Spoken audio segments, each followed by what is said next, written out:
You're looking at there, folks, is a naturalized Trachycarpus fortunei. So it naturalized in another area of this island, and we transplanted it here about 5 years ago.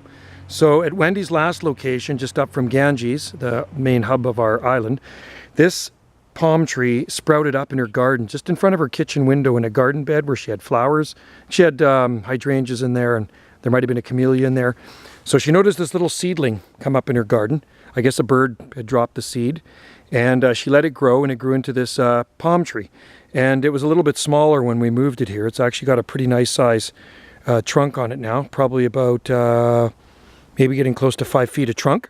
And when we dug it out about 2013, I think it was, probably the spring of 2013. And we transported it here because Wendy did not want to leave any of her palm trees behind. And this one meant a lot to her because she watched it grow from a seedling. So we moved it here to our forest with many other palm trees. And it's growing with native sword ferns.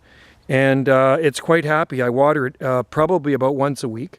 And that is a Trachycarpus fortunei, a Chinese windmill palm, 100% naturalized on our island, and like I say, relocated to this location only because it's sentimental to Wendy. So there it is. I haven't even cut off the old fronds. I just let it do its thing like it's growing in the wild. It's got brown fronds on the bottom, and it's pumping out the fronds. That's a happy camper.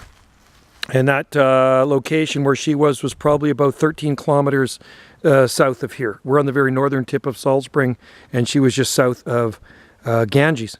So it's, I'm guessing that palm is probably about, let's just see, 15 years old. At least 15 years old now. Something like that.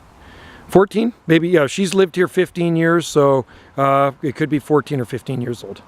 All right, thanks for watching.